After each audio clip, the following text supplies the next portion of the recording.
sing along. Andrew from Bluff Line here, coming to you from Uvi to Costa Rica. Came to Costa Rica 15 years ago. I was 25, I was graduating college, and there was a lot of uncertainty. I didn't know what I was gonna do with my life, which I should have because I was graduating college, but I didn't. And here I am again, 15 years later. I'm 40 now, and a lot's happened in the last 15 years. I built a career. I have this really rewarding side business, Bluff Line Media, and I have a beautiful family. I feel like I'm in another transition state where in some ways I feel like life is just beginning. I'm figuring out what's important. Look at that one, Daddy. These are amazing. Biggest wave ever! When I started Bluff Line Media in 2018, my little boy wasn't here yet, and spending hours and hours editing these videos, you know, I could justify that. But now that he's 4, and the more and more time I spend in my editing room working on these films, the less it makes sense. I'm looking forward to filming this summer, but I don't know if I'm gonna make any more of these videos.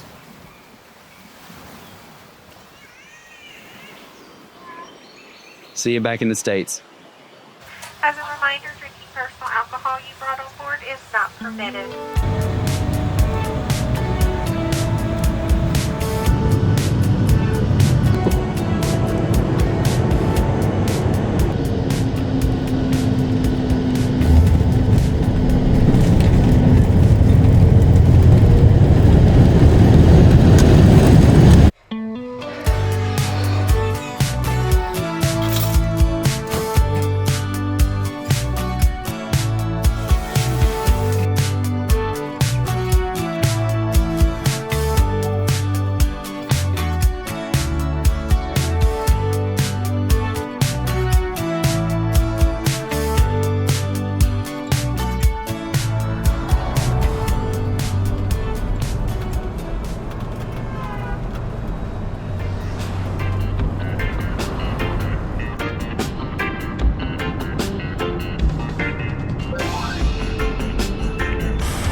Asleep at the wheel again. Story of my life.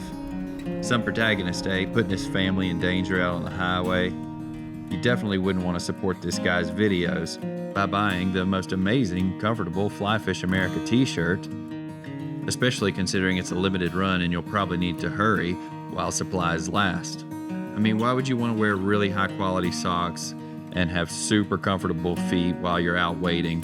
You wouldn't. And like, there's tons of sun shirts on the market. Why get this one? Just because it's the best ever. An amazing and affordable jacket that'll fold down into its front pocket. You don't want this stuff. And look at this guy. Can he even get his family safely across the country without ending the trip before it starts in some terrible fiery crash? Well, let's find out, I guess.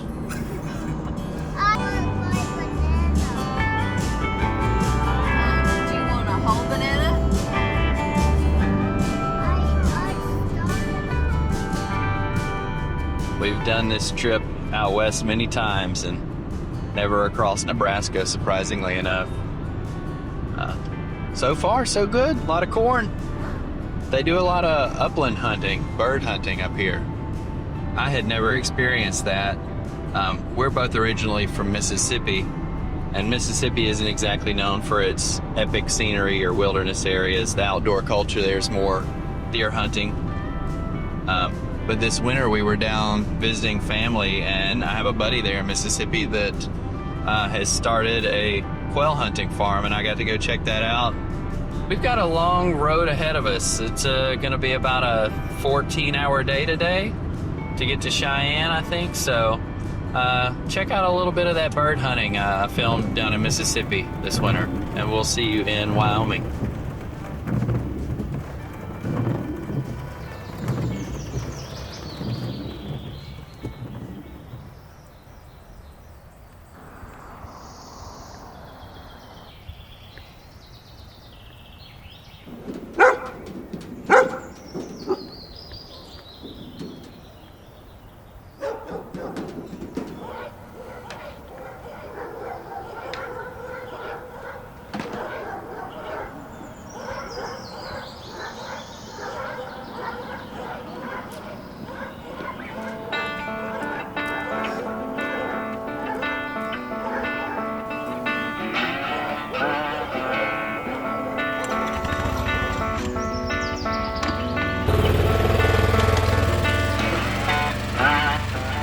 What do I do? Smile, dance, sing.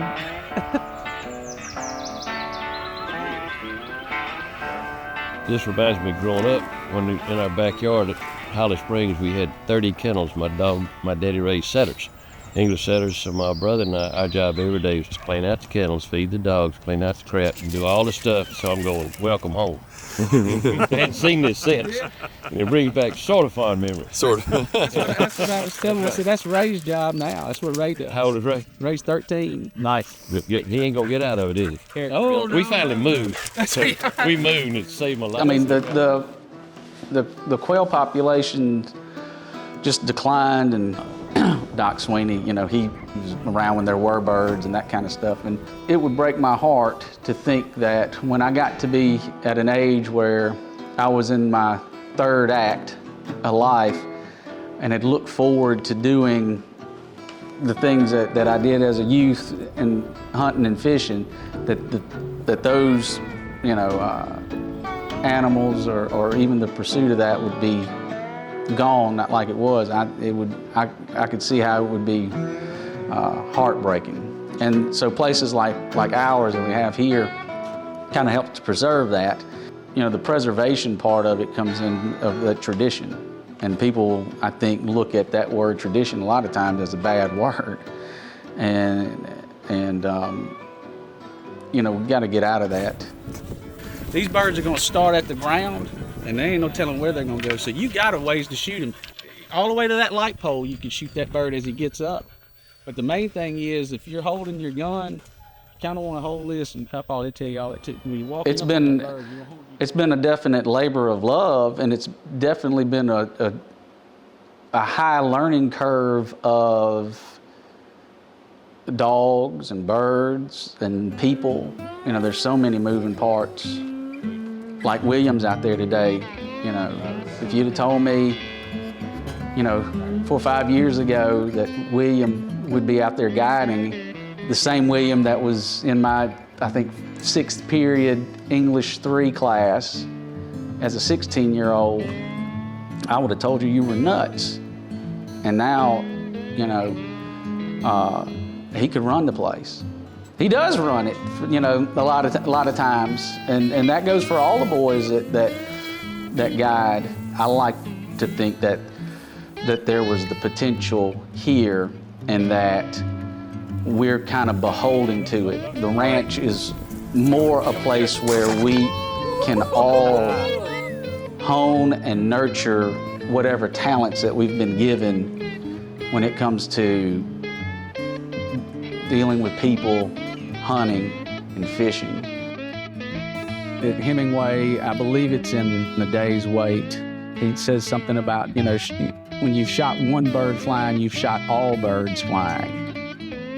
They're all different, but the feeling's the same. And that's the same as all fish you catch, is the fish that you've caught before. It's all, but everything else around it, you know, there is a context around it that is different for a lot of folks.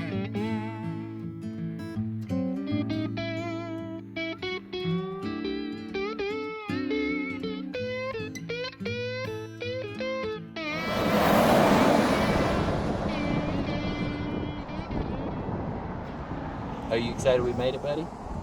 Yeah. Wyoming!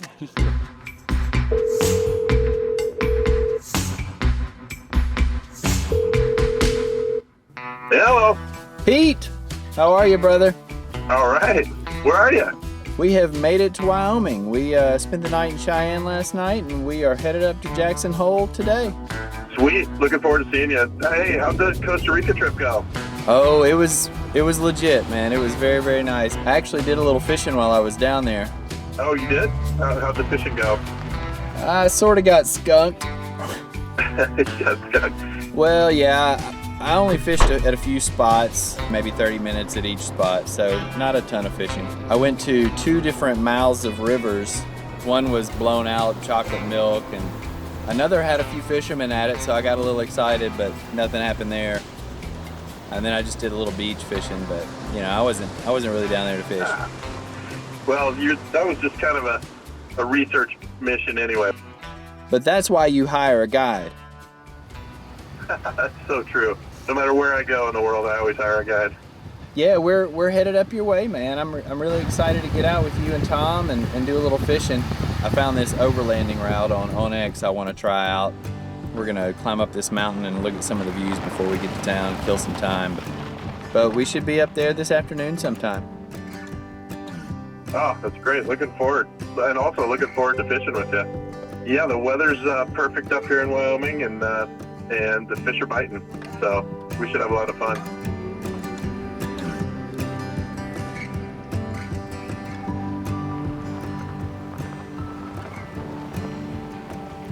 You gotta love the Great American Road Trip. When I was young, we didn't have a lot of money, but one summer, my dad was able to take my stepbrother and I out west to see the Rocky Mountains in Colorado, the Canyonlands in Utah and Arizona. And it must have had a pretty profound impact on me. Ever since I've been old enough, I've come out west as often as I can. I can't believe we're on a mountain. Yeah. When you're in Wyoming, you got to get up on the mountain top. My wife and I are both teachers now, so every summer we load up the truck again and head to some new corner of the West. Back in college, I worked summer jobs at Glacier National Park and Bryce Canyon. I took a gap year in Seattle. And those landscapes and experiences led me to pick up my first camera. It's scenery like this that makes me crazy for even thinking about throwing in the towel.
That there is a Snake River fine spot cutthroat trout.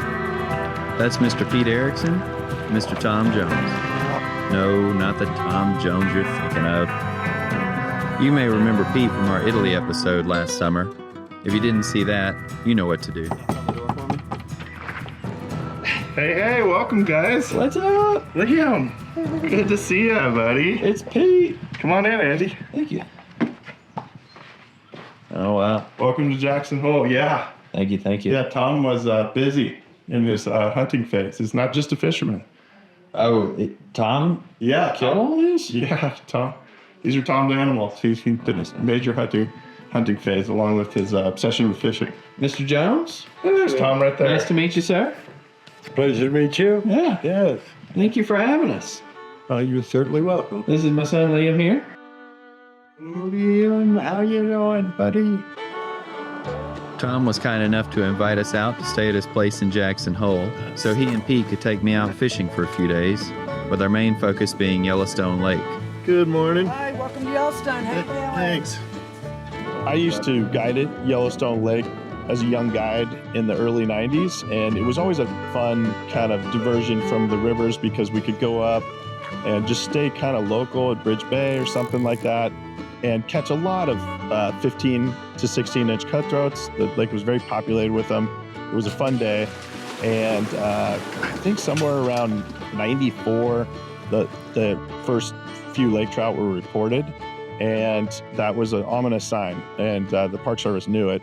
The cutthroats seemed to disappear.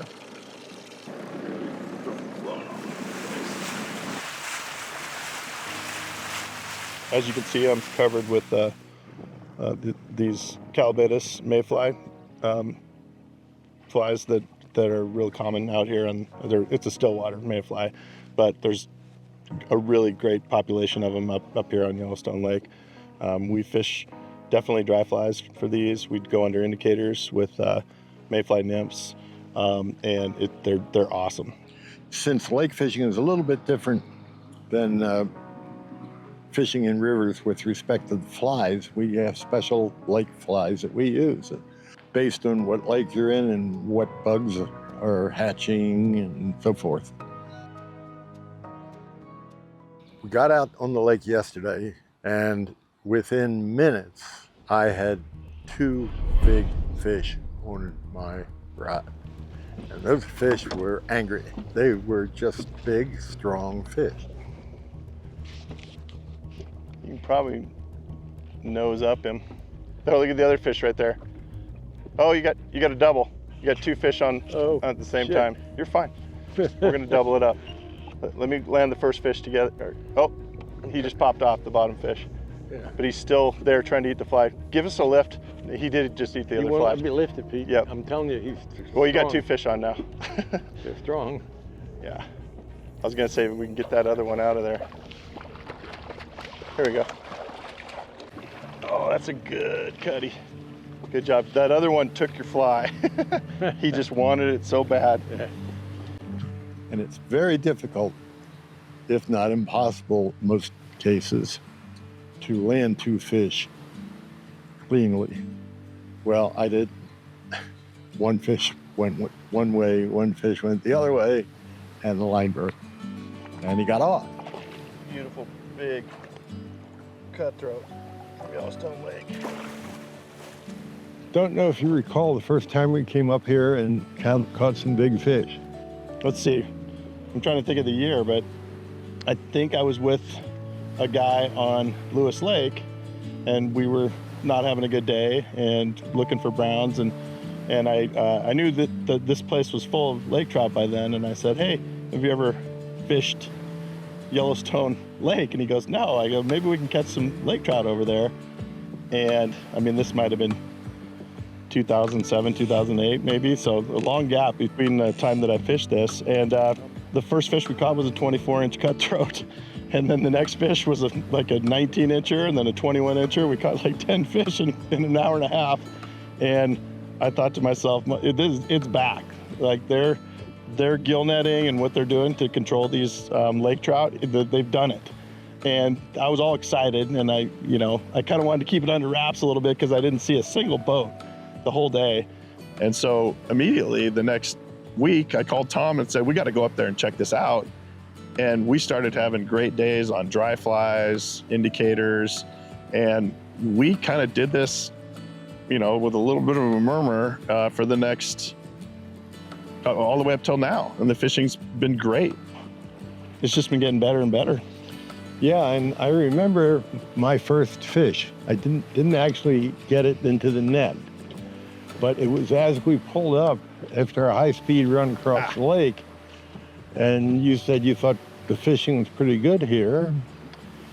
Before the boat settled down, I made a cast from the back of the boat, but it's one of the biggest trout I have ever seen. Followed my streamer right up to the boat. Oh, and then he looked me right in the eye and turned around. And the fish, what's the biggest fish we've ever gotten out of here in the last 10 years? I believe, honestly, it's about 27? 27 inches. Yeah. I'd say 27, 28 inches is our biggest. Somewhere maybe. in that range. And it was like most of the fish, they were heavy fish, unlike river fish, which are slim and big, heavy fish. And that was what I noticed was the fact that the fish population was lower with the cutthroats. They were bigger. It was interesting to see that whole cycle of how they're trying to control the lake trout and get rid of them, and then how the cutthroats are just coming back.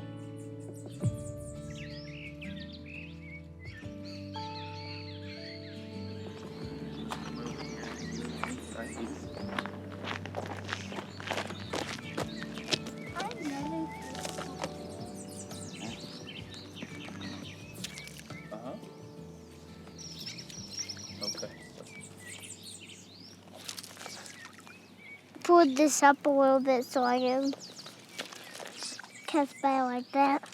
Does that help you cast a little bit? Yeah. just still waters in general kind of have, for me, they have kind of a tranquil, peaceful feeling to them. I think that most of us probably learned to catch fish on little ponds, small lakes. So we've all kind of been there. That was certainly the case for me.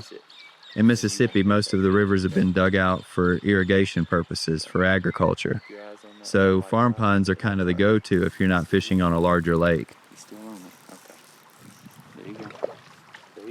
It's exciting to get Liam a little exposure to fishing. I made it a point to carve out a little time on this trip for that.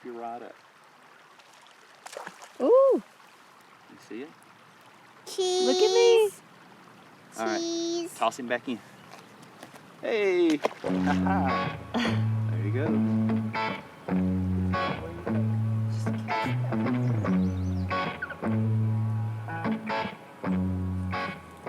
We're on Double Secret Pond right now, a farm pond. It's the middle of winter. It's just a few days after Christmas, and we're trying to catch some fish. We're just kind of knocking the dust off of the boat a little bit and the fly rods, and taking a little break from the hunting.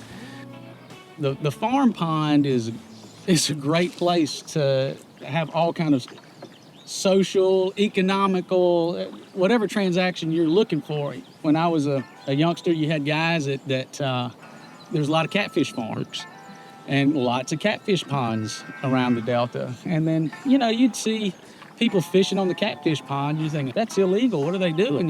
Somebody ought to tell them. And you'd find out, well, those people fishing those catfish ponds work for the farmer. That was sort of a perk of that. Or, you got farm ponds and you got folks that have hay fields. Well, can I load up hay for you?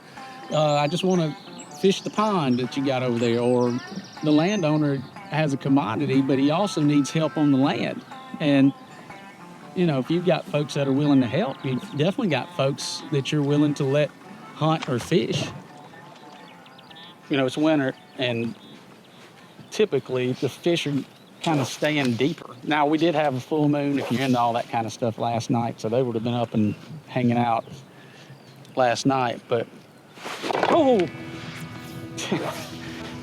just stay right there, don't you move. So the fish where he blew up right there, he just kind of hit, but it's a shelf.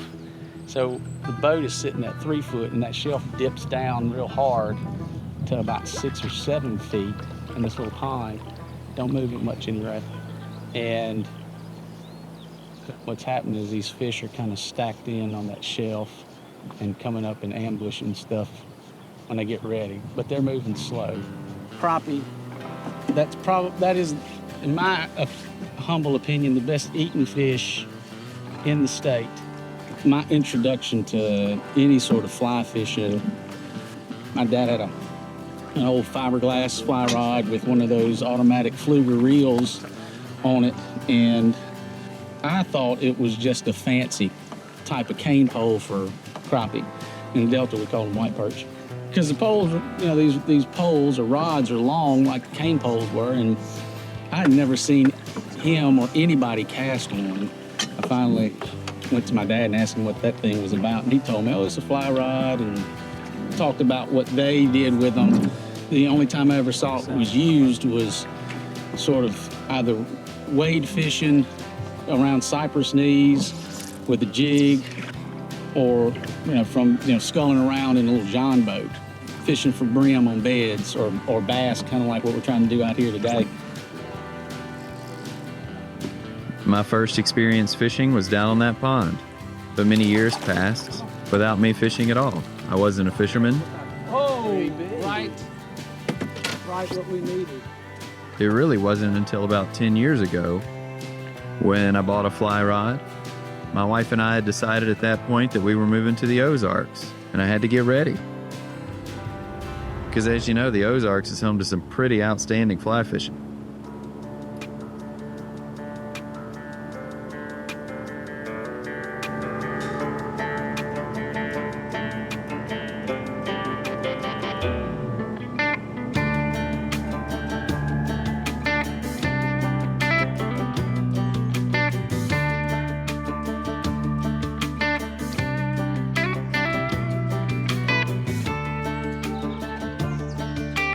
jumping all over the place, Dan. Yes, they are.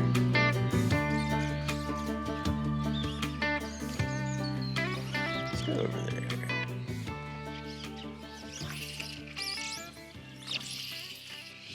We're surrounded. Yeah, we are surrounded right now. Nice cast. Come on, fish, eat it.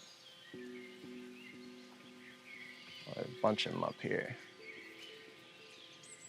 Starting to move into the creek. What the heck?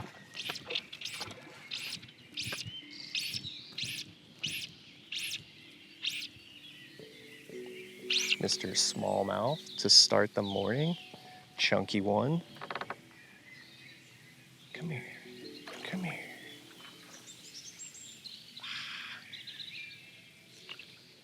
He doesn't want to come up. There he goes. On the old double fly rig.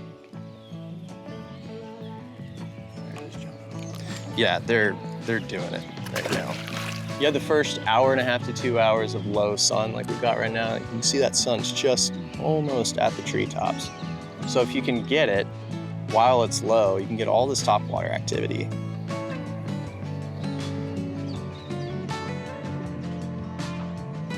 I still don't know that I can call myself a fisherman, or at least that I should.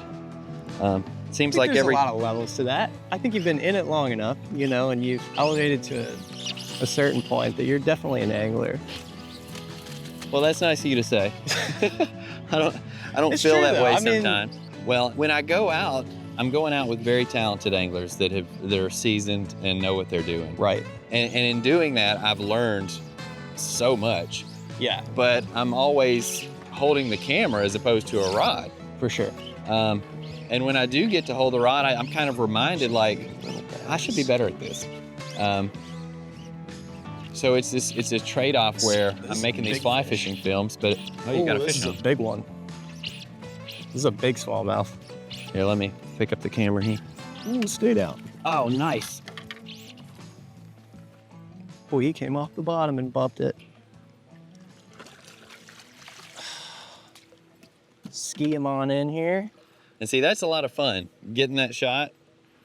That was more fun for me than if I just stood here while you caught it. Yeah. Right? That's Man. a nice fish. Yeah, that's a good fish, dude. That's more of the Beaver Lake smallmouth. Let me get a slow-mo Yeah. out of that guy there. I love being out here and getting the footage, but it would be nice just to go out and fish more and not have to worry about making a video. Absolutely, yeah. You know, and it's funny you say that. Think about almost every guide, like in any circumstance, right? Like the really good guides stay incredibly busy. Mm-hmm. You think about how much the ratio of them fishing versus them guiding changes. That's right. Smallmouth. So I think a lot of, you know, fishing or angling or whatever is about learning. You know, this is where I really started things, was fly fishing for bass and stripers at an early age. And so I think it really ingrained in me early on that this is what I wanted to do and work really hard at. And while I love the trout fishing, it doesn't provide the same the same feeling that it does out here for me with bass and stripers, for sure. Sorry, everything I catch is small. It's less crowded. I mean, It's way less crowded. but also we never know what's going to happen. I mean, we've caught We've got 4 species of bass today. four different species today. Largemouth, smallmouth, spotted, and stripers. And getting to fish, you know, anywhere from 10 to 100 feet of water. It's incredible. Yeah, this is really, I mean, I went out with you a few years ago, and people should go check that video out for sure. Definitely. That was a fun day. That was a Daniel cold here day. caught a gigantic striper on one of the coldest, iciest mornings I think I've ever been out on a boat. But other than that, you know, lakes have just not been on my radar until this video. We've been working on this. Pete called me and was like, we got to go up to Yellowstone Lake. And I'm like, really? Yeah. You know? One of the awesome things about stillwater fishing, and I got Tom into it. He had done it back east as a younger man, but I've always been obsessed with it. I basically learned how to fly fish up in British Columbia as a little kid.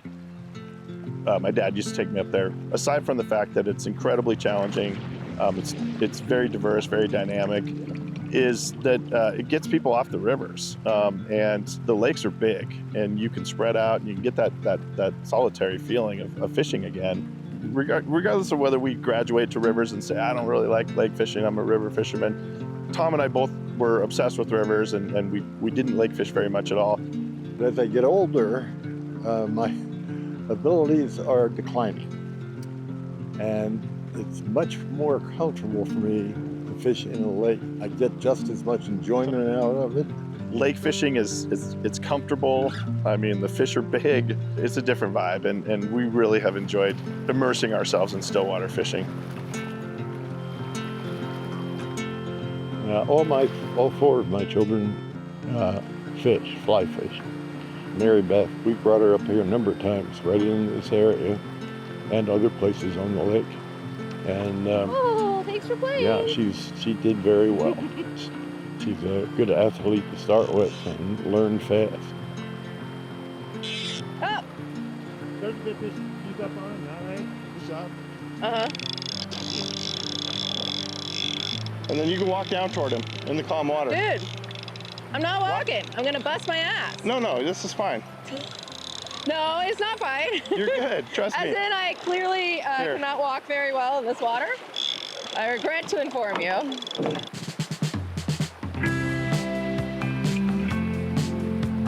Hi, my name is Mary Beth. I'm Tom's daughter and friend to Pete. And yes, I have the dubious distinction of being the person that introduced them and kicked off this entire 30-year friendship fishing extravaganza. My dad's whole thing is fishing. That's his biggest interest. And if I wanted to have a better relationship with my dad, I should probably pick up fishing so that we could bond and spend time together. So the summer that Pete was looking for a place to stay, I offered him a room in my parents' house. I'm not sure I got permission from them for that, but I was living up here for a few years and living in the house. And I told him he could stay there as long as he taught me how to fly fish. As we got to know each other more, I was like, oh, you need to meet my dad. I'm like, Dad, you need to meet Pete. You guys are gonna love each other. I introduced them, they started talking, and that was it. Rest is history. And that was, I think, 97, somewhere in there. And the first day we went on the South Fork of the Snake and just killed it. And it was that was the beginning of it.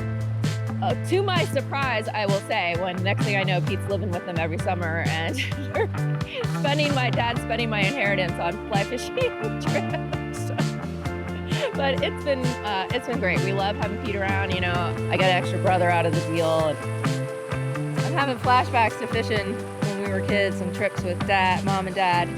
We'd see something out there, be like, oh, I think the fish are rising, and we'd have to pull over, and we'd just stand around the riverbank watching Dad fish. Very exciting times. Just for a few minutes. 2 hours later, we're like, Dad, we're hungry. What really kind of distinguished our relationship as guide-client, which turned into more kind of, father-son type relationship, was his attitude toward, let's explore, let's do stuff. As soon as we, solve a piece of the puzzle, let's move on and look for a new piece of the puzzle. And of course, there are lots of stories. We broke a lot of trailers. The boat shot off the trailer and went down. I had to dive into the river, and it was like we did a lot of that stuff. There was a time on a river down south of Jackson here where we put in. I distinctly remember going under a bridge where there was a guy standing there, and the sun was going down. And we said, "Hey, how far is the blah blah blah takeout?" And he goes, "You're kidding, right?" He said, It's like 12 miles. Good luck. Do you guys have a flashlight or anything? Well, that turned into a lighter that Tom was holding in the front of the boat and looking for rocks. In pitch black, and it was pitch black. There were no sights. There were no lights anywhere. And yeah, we survived. Big man. Come on, big boy. Okay, reset that. That was a great draft. Nice job. Oh, it's perfect right there. Our first day out up there with Pete and Tom, the fishing on the Snake was tough. And I mean, the scenery. Yeah. I don't think I've ever floated a more beautiful river. I mean, yeah, the Snake is a wild river. Yeah. You know, and it's a lot of bending twisting and it's turning and there's different channels. And you're not only having to like watch what you're doing from the casting perspective and fishing, but you're also like looking ahead. Like, are we gonna hit a boulder the size of a minivan? Right. Like, and you know. And I'm just not very used to that. And guys that get really good at that, I mean, it's an impressive skill set that they've developed. And, and nothing to downplay. And you don't want fishing to be too easy. Right. You know? Yeah, absolutely. You know, it's not about the fishing always. Sometimes it's about the beauty of the float and the pursuit of the fish. So that was a pursuit of the fish day. Might steepen my angle upstream a little bit to give it a better chance to sink. And that fish is much better with in between these gusts of wind.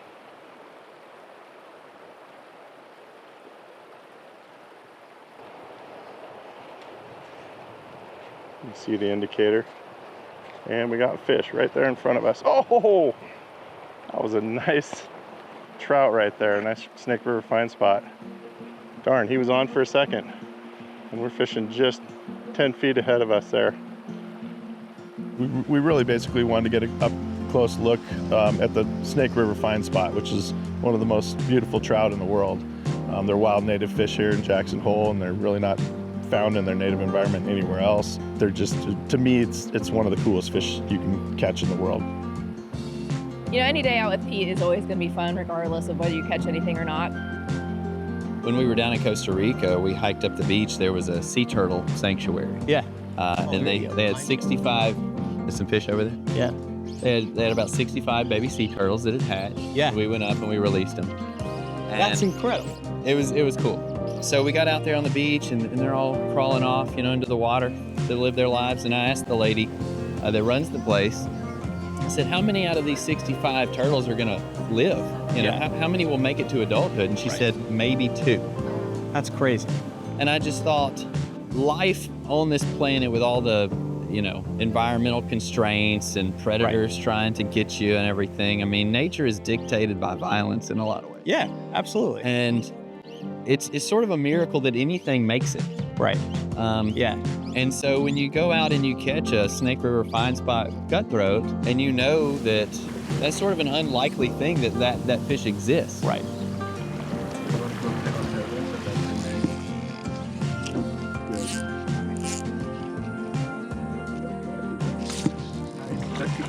That's a bigger one. I appreciate Pete for reaching out to me and inviting me out to Jackson Hole to film with he and Tom. So often it's about the fish, how big are the fish, and we all ask each other that when you get off the river, right? Did you catch any? How many did you catch? How big were they? We act like we don't care about that, but of course we do. There's that! Nice, got a big one. Oh! Yeah, stay with it, guys. Damn. Yep. Stay with it, it's gonna happen.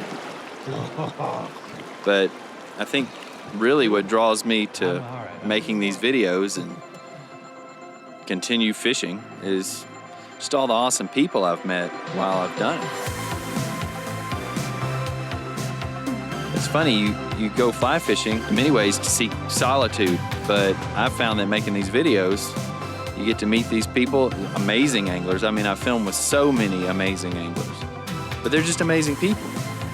And they've got great stories to tell. And so it's been really rewarding to get to know them. Are we on a volcano? Yeah. We're on a volcano. We're taking out guys. Is it hot out here? Yeah. It's pretty cool though. What does it smell like? Poop. We've driven up through Yellowstone today. Kind of been keeping our eyes open for animals, and if you want to beat the crowds, this is not the best time to come to Yellowstone. But if we were going to be in Jackson, going to be in the Tetons, you got to come up and at least drive through and spend some time. So we're camping here in the Lamar Valley tonight, which we were fortunate to find a camp spot. Can't believe that happened.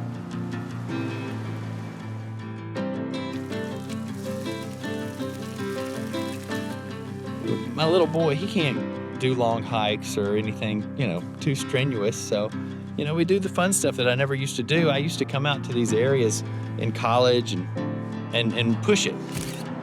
And, in the arrogance of my youth, I would make fun of all those tourists that were, doing this or that or the other. But now I find myself going up the tram with them at the ski resort, and I thought it was really cool. Taking the shuttle boat across Jenny Lake, and that was awesome. It made it a lot easier to go check out a waterfall, and the boat ride's fun. So we're just kind of messing around, driving around, checking out some geysers, showing Liam stuff that, he'll probably remember, because this kind of thing has an impact, especially when you're from out east and you're just not used to looking at landscapes like this.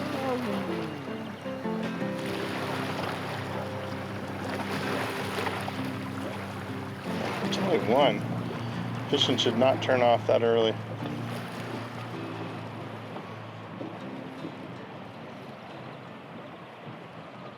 Like a lake like Yellowstone Lake, aside from the marvel of it and just being up there, regardless of the fishing, I think it's the largest high altitude lake in North America. It's just immense, and there's mountain ranges all around it. It's beautiful. The beauty, particularly of Yellowstone Lake, but of other mountain lakes out here, it's just astonishing. As far as how we started kind of I'll call it rediscovering Yellowstone Lake, our boat has got 2 fish finders, and we just searched the whole lake for fish. And we explored the lake from one end to the other, and every bay and little inlet we could try. We just went everywhere in that lake looking for fish, and we found them. I mean, obviously it's a giant lake, and there's huge portions of it where you won't find very many fish at all. But we spent many, many, many days over the years kind of tapping into that, doing research on it. And we came to really understand, to the extent anyone can understand, how fish work in that lake that big. But we do have some idea of where they are at certain times of the year and where they aren't. And none of these things are definitive. It's just been a really, really enjoyable process. And I know they're still fighting the fight, but it's pretty dang cool that those cutthroats have come back. Oh, this is a baby.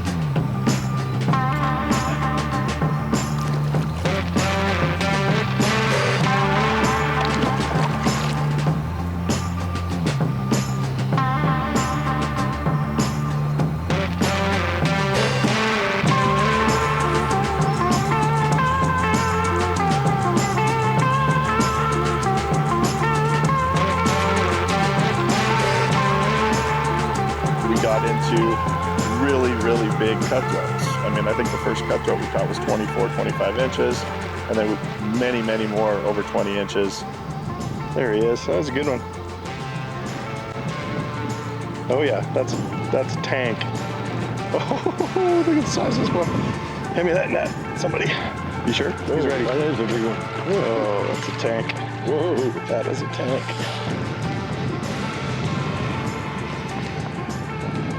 Yep.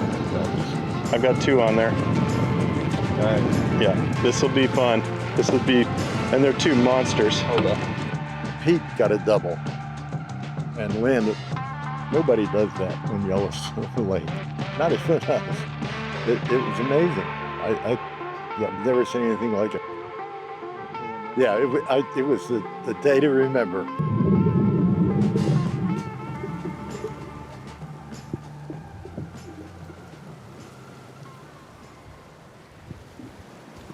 Well, getting the opportunity, having Mary Beth's kindness to let me stay in her place, I now think back on what a serendipitous moment it was, as far as I got to meet Tom. It changed the trajectory of my life, especially my fishing career. I think it's been almost 30 years now that Tom and I have been, on this adventure. We've been to the Bahamas together, to South America together. Every spring we went up to British Columbia for many years, and a lot of places. So it's been a great ride. Pete has been the dearest person. He's like a son to me in that sense. And I think my daughter, Mary Beth, and my other 3 children think he is and treat him just like brother. And that's how our relationship developed, and it's continuing. And one of the other awesome things is Tom's wife, Rosemary, you know, kind of the mom that's basically taking care of me and fed me every morning on my guide trips and had dinner ready for me. This is a true thing. Yeah, and chewed my ear out. Like, you said you were going to be home an hour ago, da-da-da-da-da. Yeah. Okay, I'm sorry. Hey, guys, I got to get home. And she was a big fish predator. She always seemed to get the big fish. It's been, I think, really a wonderful experience for all of us kids and our family together, that we have been all able to be closer to our dad. That's more important than the fish? Actually, yeah.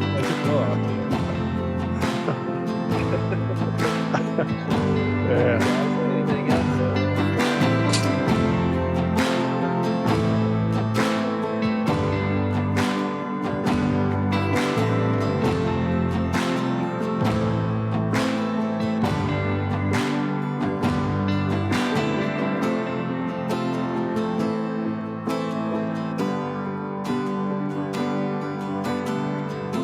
We go fishing, we tell jokes, we make small talk and all that.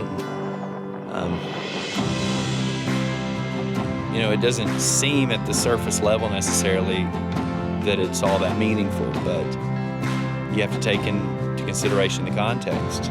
And I know Pete's really grateful for the time that he and Tom are getting to spend together. And I'm really honored that he invited me out to film with him, and I'm really proud that I'll be able to make this video that, you know, we put everything out here on YouTube, but this video is for Pete and Tom, for Tom's family. Mary Beth can go back and watch this, you know, 20 years from now. So I think that's a lot of my motivation to keep filming, and maybe that's why I'm including my family and myself in this video. My dad passed away in May, a little over a month ago.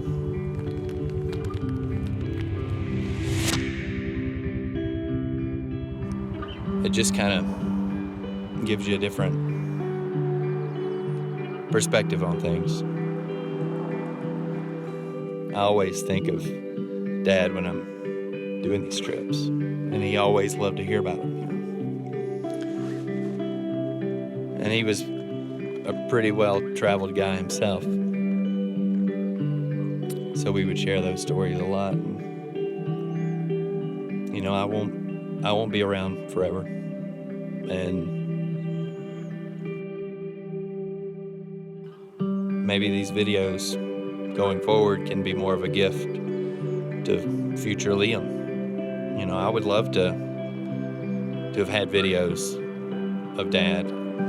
I kind of dropped the ball on that.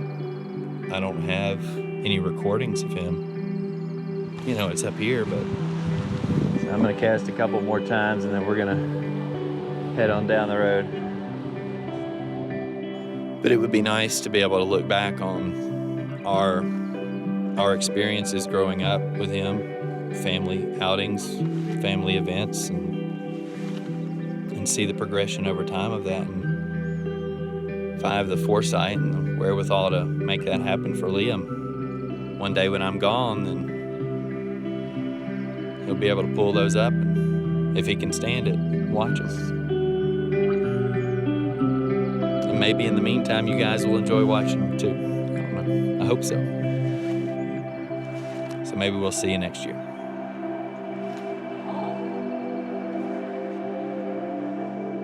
Your support will keep this series alive. I will continue to make these videos, and my goodness, who needs that? With everything going on in the world today, more Fly Fish America episodes, is that really what we need to be supporting? I don't think so.